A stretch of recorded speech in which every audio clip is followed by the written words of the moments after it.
Hey, thank you so much for joining my YouTube channel. Super excited to start a brand new series with all of y'all, so thanks for watching.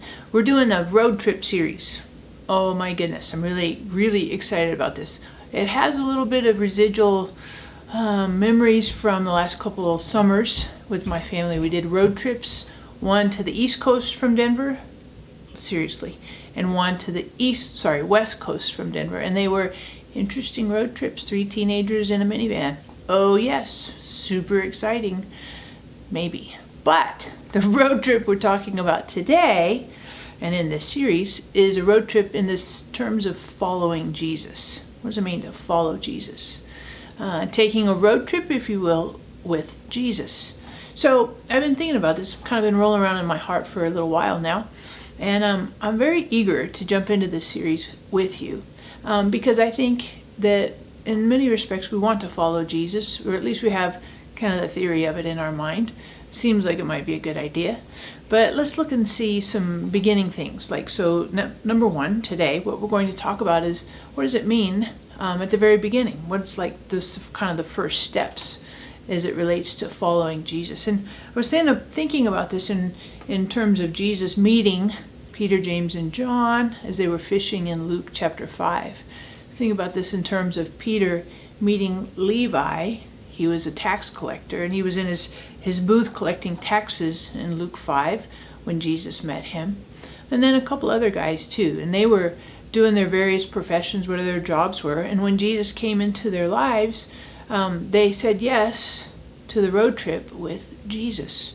So what did that look like for these guys? And the things that they experienced, went through, maybe we can take some application for our lives as well. Road trip with Jesus, following Jesus. So when Jesus showed up for Peter, James, and John as they were fishing, Jesus was talking to a huge crowd, went out in the boat. Peter kind of put him out to water, and Jesus continued to teach. Peter and his buddies are all cleaning their nets, fixing their nets, and then Jesus says to him, push out into the deep and you're going to catch a boatload of fish, no pun intended.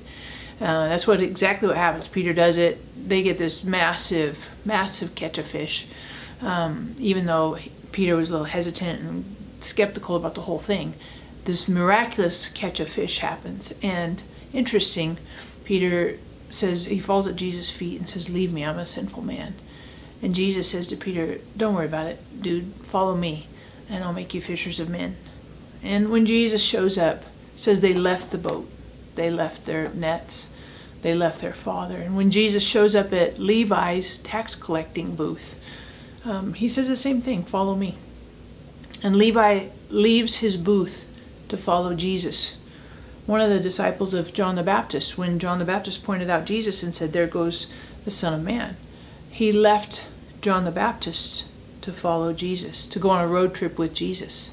So I think it's important for us to consider there's sometimes when we decide to follow Jesus, there are things we have to leave, things in the past, things maybe from old mindsets, things that maybe habits and routines that are not constructive, don't help us to follow Jesus. They don't engender that sense of love and companionship and commitment and connection with Christ. And maybe there's some things you could think of today that maybe you need to leave, maybe some habits, make some adjustments on some relationships, maybe some spending patterns, routines. Maybe you need to leave some offenses. You got offended with a pastor or another Christian leader. Lots of things to think about on the road trip with Jesus. So let's lighten the luggage and let's follow Jesus. Let's say yes to the road trip. And I want to finish with obviously a joke, but of course please remember to subscribe, give me some feedback. I love it. Love all the feedback and comments and stuff. Sammy, Monica, love the feedback. So thank you again and again. Thumbs up, thumbs down. Any of it's really good. Subscribe, that'd be fantastic. And here's your concluding joke for today, because these jokes are spectacular. Ready? Here we go. What's the difference between a hippo and a Zippo? One is really heavy and the other is a little lighter. I know, right? You're like, it's just fantastic. All right, catch you next week on Road Trip.